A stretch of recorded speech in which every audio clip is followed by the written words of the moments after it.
At 5:47 a.m. on August 8, 1941, 24-year-old Lyudmila Pavlichenko crouched behind a stack of rubble in Beleleka, Ukraine, watching a German sniper prepared to kill the Soviet soldier, hiding 40 m to her left. History student, 4 months in the Red Army, 0 confirmed kills, 309 to go.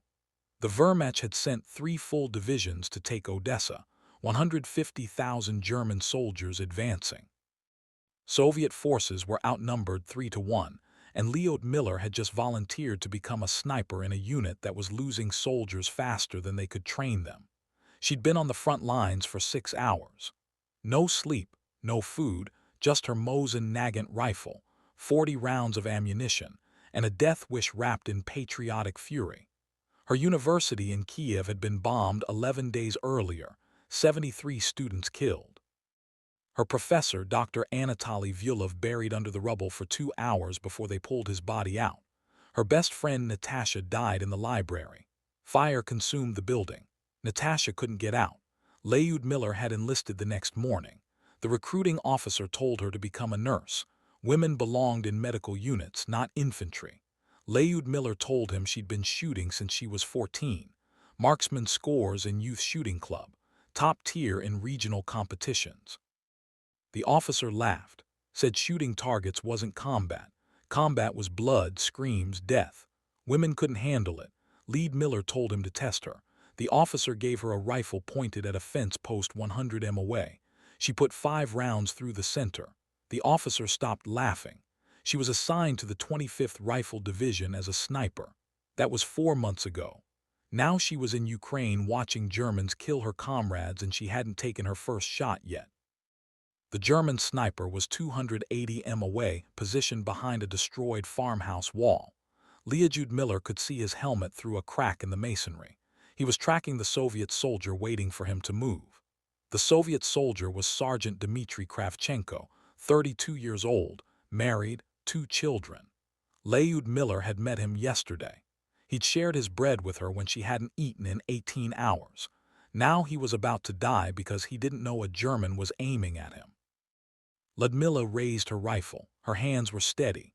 Her breathing was controlled. Her instructor's voice echoed in her head. Don't think about killing, think about solving a problem. Distance, wind, target movement, it's mathematics, not murder. 280 m light crosswind from the west, target stationary. She adjusted for windage, settled the crosshairs on the crack where the German's helmet showed. Her finger touched the trigger. This was the moment that would define everything. Either she could kill or she couldn't. Either she was a soldier or she was a student pretending to be one. She squeezed. The Mosin Nagant kicked against her shoulder. The sound cracked across the battlefield. Through her scope, she saw the German's helmet jerk backward, then disappear. Kravchenko looked around, confused, didn't know what had just happened. Lyudmila chambered another round, scanned for threats. Nothing moved. She just killed her first German soldier, felt nothing. No guilt, no satisfaction, just the immediate question, where's the next one? That was August 8, 1941. By May 1942, Lyudmila Pavlichenko would have 309 confirmed kills, including 36 enemy snipers. She would become the deadliest female sniper in history. And the crazy trick that made it possible was something Soviet doctrine explicitly forbade. She used herself as bait. If this story is pulling you in, hit that like button right now. It tells YouTube to share this with more people who care about these forgotten heroes. And subscribe so you don't miss what happens next. These stories matter. The people who lived them deserve to be remembered. You're part of making that happen. The first sniper Lyudmila lost was Lieutenant Anna Morozova. August 19, 1941. Morozova had been a sniper for 8 months. 47 confirmed kills. Experienced, smart, by the book. Soviet sniper doctrine was clear. Never expose your position. Find concealment. Take your shot. Move immediately to a secondary position. Never stay in one place more than 30 minutes. Never fire more than 3 shots from the same location. Never engage unless you have a clean exit route. Morozova followed every rule. She positioned herself in a bombed-out apartment building, 3rd floor. Excellent sightlines. 2 exit routes planned. She engaged a German machine gun crew at 320 m, 1 shot, 1 kill. moved to her secondary position on the second floor, waited 20 minutes, engaged a German officer at 280 m clean kill, started moving to her tertiary position on the ground floor. A German sniper shot her through the stairwell window, single shot to the chest. She died before the medics arrived. The German sniper had been tracking her, watched her first shot, predicted her movement pattern, positioned himself to intercept. Morozova never saw him. She followed doctrine perfectly and died anyway. Lyudmila was in the same building one floor below. She heard the shot, heard Morozova fall, heard the Germans laughing. They knew they'd killed a Soviet sniper. The German who killed Morozova was Hans Becker, Wehrmacht sniper, 89 confirmed kills, specialist in counter-sniper operations.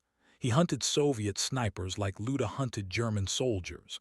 Becker's pattern was consistent. He waited for Soviet snipers to engage, tracked their positions, anticipated their movements, killed them when they relocated. Soviet doctrine made his job easier. If you followed the rules, you were predictable. If you were predictable, you were dead. The second sniper-looter lost was Corporal Viktor Stepanov. August 27th. Stepanov was 19 years old, sniper for 6 weeks, 11 confirmed kills. Good kid, eager to prove himself. He'd set up in a drainage ditch 400 m from German lines. Perfect concealment, good sight lines, textbook positioning. He engaged a German patrol at dawn. 2 shots, 2 kills. Germans scattered, took cover. Stepanov followed doctrine. He stayed low, waited 15 minutes, prepared to move to his secondary position. A German artillery shell landed directly in his ditch. Obliteration kill. Nothing left to bury. The Germans had called in artillery based on where they thought the sniper was hiding. Standard counter-sniper tactic. Observe the shot, estimate position, saturate the area with explosives. Stepanov's concealment was perfect. His shot placement was excellent. His adherence to doctrine was flawless. He died anyway because the Germans knew exactly how Soviet snipers operated. By September, Lyudmila had watched 7 snipers die. Every single one followed doctrine.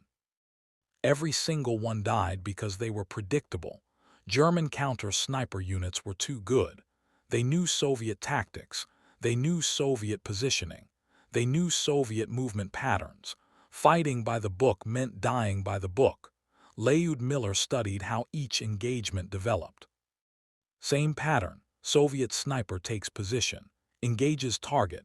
Germans triangulate the shot. Counter-sniper or artillery responds. Soviet sniper dies or retreats. The problem wasn't marksmanship. Soviet snipers could shoot. The problem was that they fought defensively, waited for targets, took shots when opportunities appeared, followed doctrine, never initiated, never controlled the engagement, never made the Germans react to them. German snipers, especially the experienced ones like Becker, hunted actively. They didn't wait for targets, they created them. They forced Soviet snipers to expose themselves, then killed them. Lyudmila needed to reverse that dynamic. Stop being prey, become predator, but Soviet doctrine was explicit. Concealment is survival, exposure is death. Never compromise your position. Never give the enemy a target. The doctrine made sense in theory. In practice, it was a death sentence. German counter-snipers were too skilled. They could find you even when you were perfectly concealed. Lyudmila decided to do something completely illegal. She would expose herself deliberately, make herself visible, draw fire, then kill whoever shot at her. It was insane. It violated every principle of sniper warfare. It would probably get her killed. But 7 snipers were dead, and Lyudmila refused to be the 8th. The trick required precision timing, perfect positioning, and absolute nerve. Lyudmila would set up 2 nests, not one, primary and secondary, but only 4-6 m apart. Close enough that she could move between them in under 3 seconds. She'd place a decoy in the primary nest, a helmet on a stick, a spare sleeve stuffed with straw, anything that looked like a person from 300 m away. She'd hide in the secondary nest watching. When a German sniper shot at the decoy, muzzle flash would give away their position. Lyudmila would have 2-4 seconds before they realized the decoy was fake. In those seconds, she'd acquire the target, aim, fire 1 shot. If she missed, the German would know her real position. She'd be dead.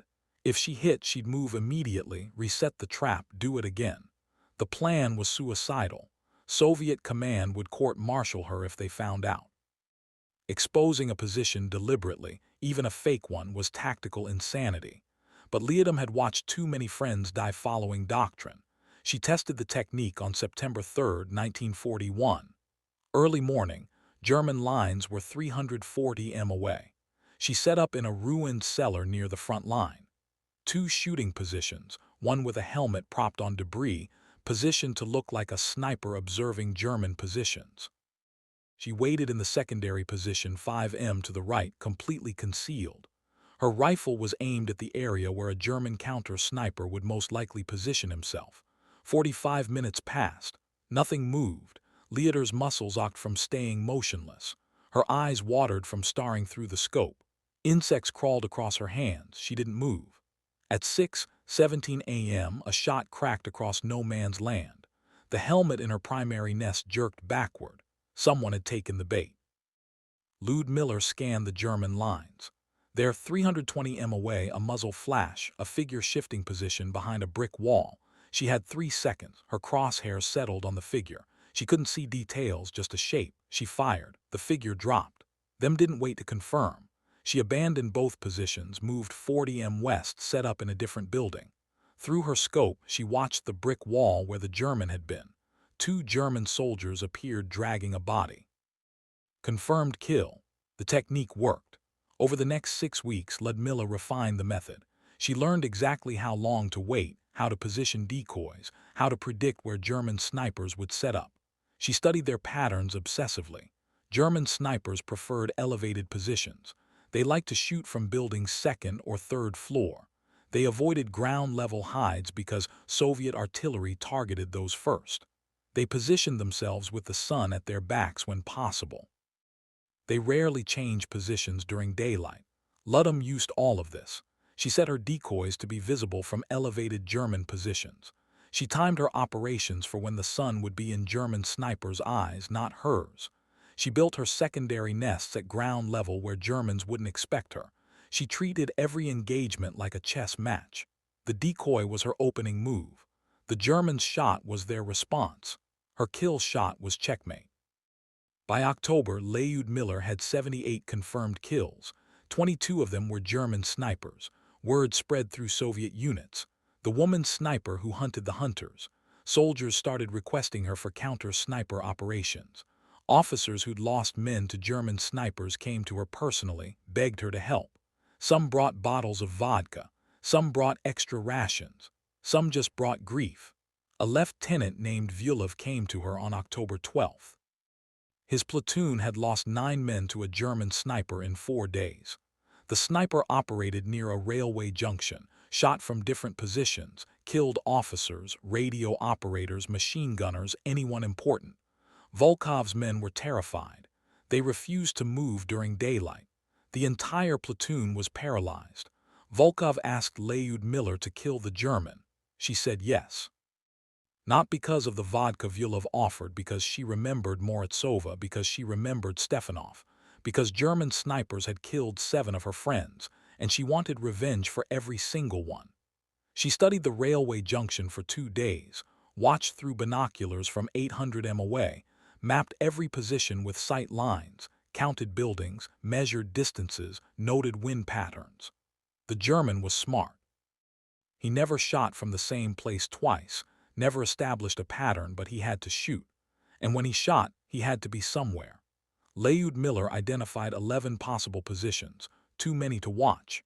She needed to force the German to reveal himself.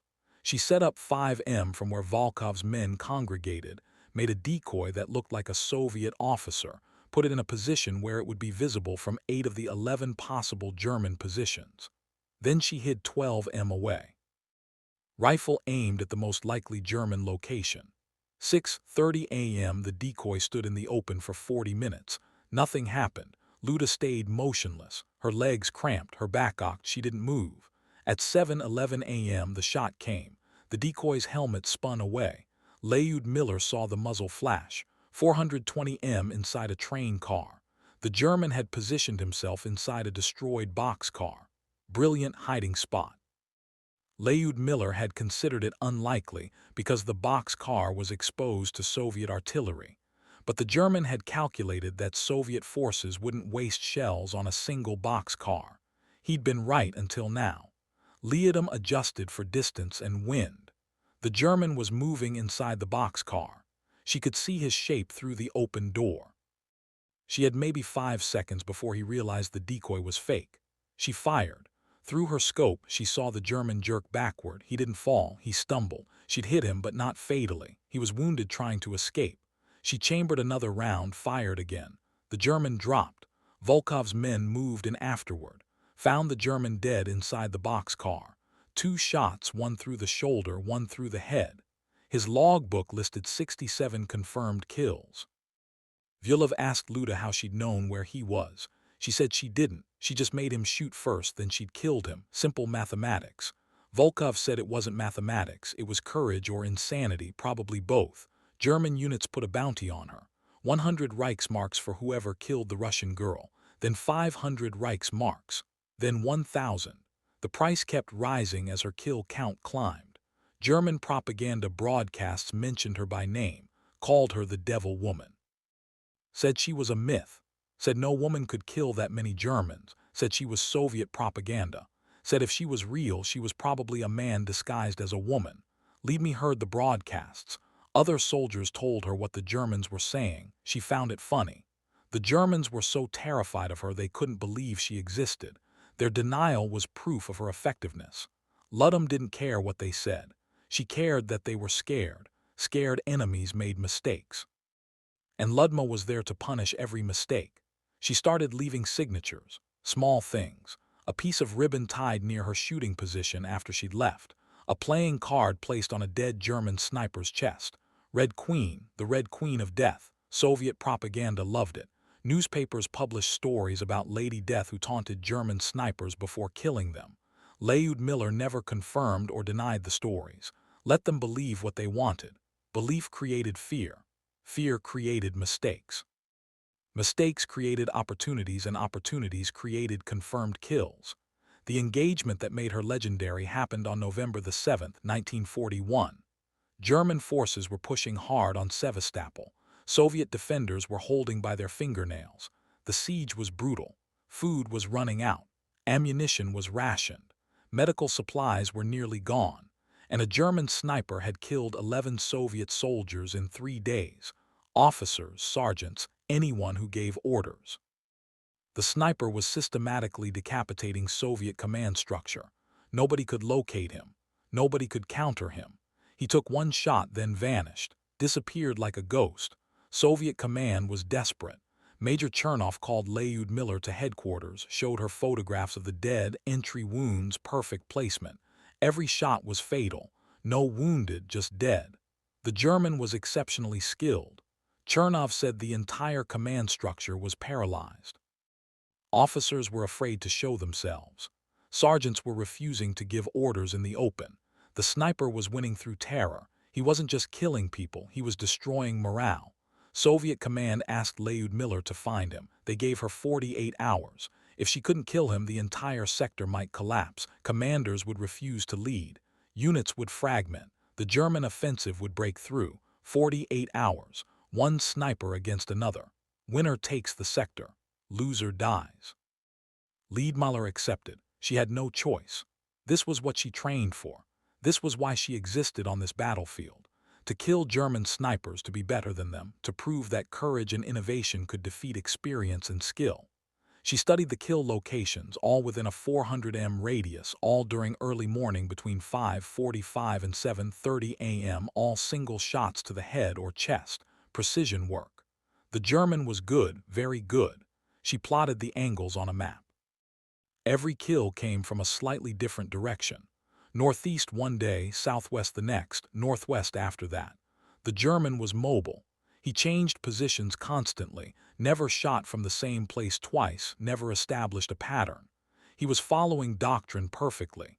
He was everything Morozova had been, everything Soviet doctrine taught, and Morozova was dead. Lyudmila needed to think differently. She studied the terrain with Lieutenant Boris, a reconnaissance officer who'd survived the siege of Odessa. Boris knew Sevastopol better than anyone. Every street, every ruin, every crater. They walked the perimeter at night. Dangerous work. German patrols were active, but Lyudmila needed to see the battlefield from ground level, needed to understand sightlines, needed to think like the German. The area was urban ruins. Collapsed buildings, rubble streets, shell craters everywhere. 1,000 hiding places. The German could be anywhere, but he had to see his targets, which meant he needed sight lines, clear views, unobstructed angles. Lyudmila mapped every position with clear views of where Soviet officers congregated. Command post, supply depot, communication center, observation posts. She identified 14 potential sniper positions, buildings with intact upper floors, ruins with good concealment, positions that offered multiple escape routes, too many to watch simultaneously. She needed to narrow it down. The Germans shot in early morning. Why? Lighting, routine wind conditions. Lem thought about it for hours, lay in her bunk staring at the ceiling, running scenarios. Early morning meant Soviet officers were visible, moving between positions, checking defenses, giving orders.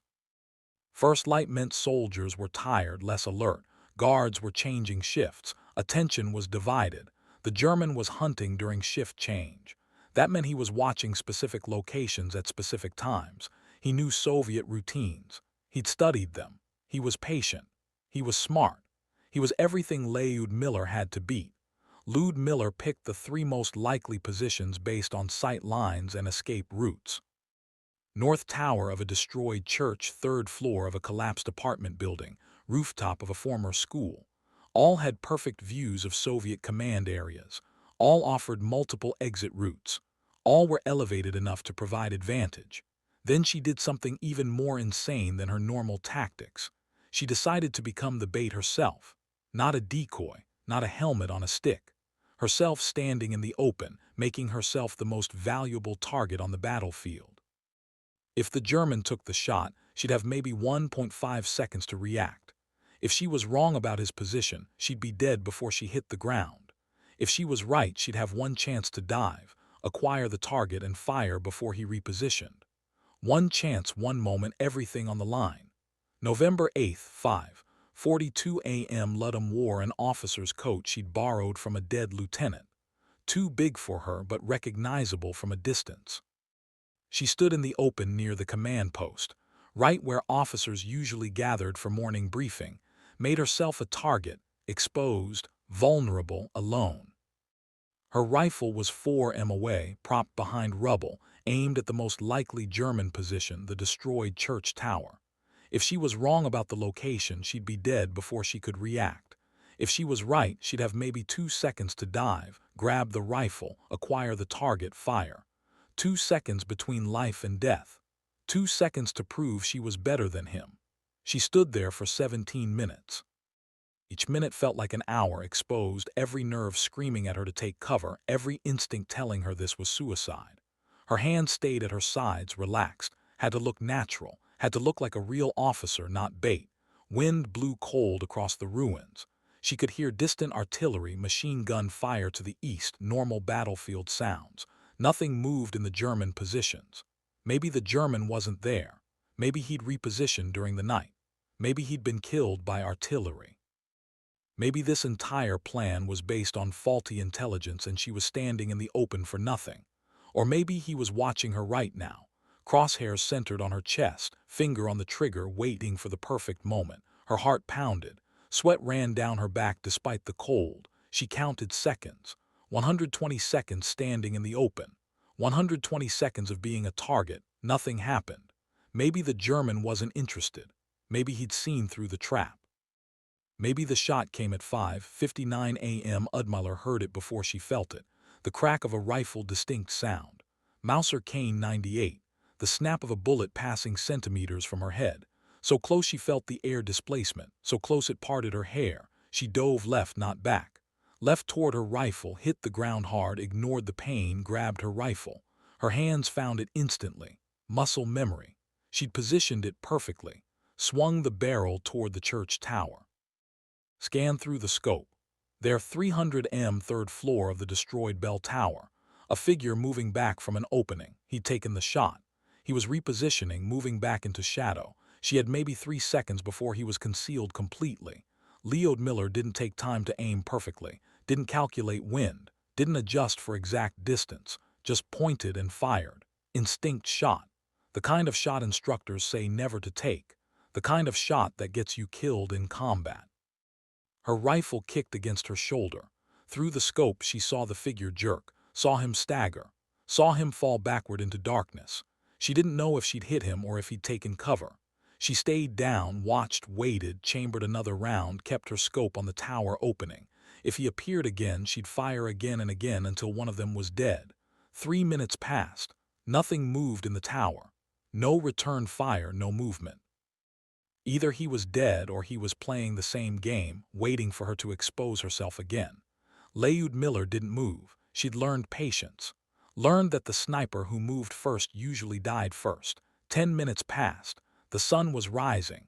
More light meant more visibility, more risk. Soviet soldiers were starting their morning routines. Officers were emerging from bunkers. If the German was still alive, he had more targets now. But he didn't shoot. 15 minutes after her shot, Luda saw Soviet infantry moving toward the church. Boris had organized a clearing team. They'd been waiting for her signal. She'd signaled by shooting. The soldiers entered the church cautiously, rifles ready, expecting ambush, expecting the German to be alive and waiting. Lyudmila watched through her scope, followed their movement through the ruins. They reached the 3rd floor, entered the bell tower. 2 minutes later, Boris appeared at the tower opening. He waved, all clear. Target down. Confirmed kill. Lyudmila lowered her rifle. Her hands were shaking, not from fear, from adrenaline crash. She'd just survived a duel with a German sniper. She'd made herself bait. She'd taken an impossible shot under pressure, and she'd won. Later, Soviet soldiers moved in to clear the building. They found a German sniper on the 3rd floor of the bell tower. Single shot through the chest. Dead. His rifle was still in his hands. A Mauser K98 with the Zeiss scope. Custom modifications. This wasn't a standard issue weapon. This was a sniper's personal rifle. His scope was still warm. His position was perfect. Concealment, sight lines, escape route. He'd done everything right except underestimate his target. They found his logbook in his coat pocket, detailed records, names, dates, distances. 94 confirmed kills according to his own documentation. His name was listed as Halpedman Irvin V. Vinkoig, Wehrmacht sniper, special operations counter-sniper specialist. Or that's what Soviet propaganda claimed. Western historians debate whether Koig actually existed. Some say the name was invented for propaganda purposes. Some say he was real, but the details were exaggerated. Some say Lyudmila killed multiple German snipers and Soviet command combined them into one legendary enemy. The truth doesn't matter. What matters is Lyudmila killed a German sniper who terrorized an entire Soviet sector. She did it by making herself bait. She did it by breaking every rule in Soviet sniper doctrine. She did it because following rules meant death. And Lyudmila had decided a long time ago that she would rather risk death on her own terms than die following someone else's. Between August 1941 and May 1942, Lyudmila Pavlichenko eliminated 309 German soldiers. 36 of them were snipers. 187 were officers and NCOs. The rest were infantry, machine gunners, artillery spotters. Every single kill was confirmed by a witness or recovered enemy documents. Soviet command was strict about confirmation. They had to be. Propaganda required proof. She used the bait technique in at least 60 engagements, probably more. Records from the siege of Sevastopol were incomplete. Many combat reports were lost when the city fell, but survivors remembered. They remembered the woman sniper who stood in the open, who made herself a target, who killed Germans who thought they were the hunters. She was wounded 4 times during her combat service. September 1941, shrapnel from a mortar round, minor cuts to her arm and shoulder, bandaged in the field, back in combat the next day. December 1941, concussion from artillery blast. Shell landed 10 m away while she was repositioning, knocked unconscious for 2 minutes. Recovered. Refused medical evacuation. February 1942, shrapnel to her leg. German 88 mm air burst. She was caught in the open during a barrage. Shrapnel tore through her calf. Medics patched her up. She was immobile for a week. Started walking again after 10 days. Back to combat after 3 weeks. June 1942. Mortar shrapnel to the face. This was the injury that ended her combat career. Soviet bombardment of German positions, counter-battery fire, German mortar rounds walked across her sector. One landed close. She was in a shallow trench. Not deep enough. Shrapnel fragments hit her face. Cut her cheek, damaged her eye, fractured her jaw. Blood everywhere. Medics thought she'd die from shock. She didn't. Field hospital stabilized her. Military hospital in Sevastopol performed surgery. Doctors saved her eye. Her face would scar, but she'd survive. The injury wasn't immediately life-threatening, but Soviet command made a decision. She was too valuable, too famous, too important for propaganda. Her kill count was already legendary. 309 confirmed, more than any other Soviet sniper at that point in the war. More than most snipers would achieve in the entire war. If she died now, it would be a propaganda disaster. Better to pull her from combat, use her for morale, show her to the world, prove that Soviet women could fight. Soviet command pulled her from the front in July 1942. She was 25 years old. She'd been in combat for 11 months, 309 kills, 4 wounds, 0 losses of nerve, 0 breakdowns, 0 requests to be reassigned. She wanted to stay. She argued with her commanders, said she could still shoot, said her injuries were superficial, said Soviet forces needed experienced snipers. Command said no. Orders were orders. She was going on tour. First to Moscow, then to Britain, then to the United States.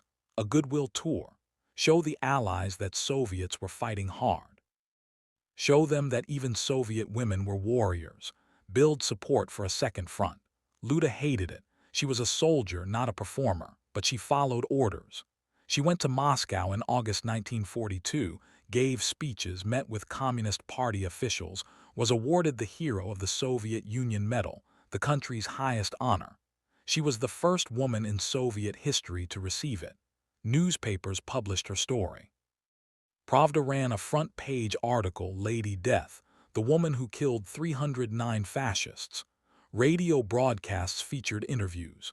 She described her techniques, talked about using decoys, about dual nest tactics, about hunting German snipers, about making herself bait. Military strategists took notes.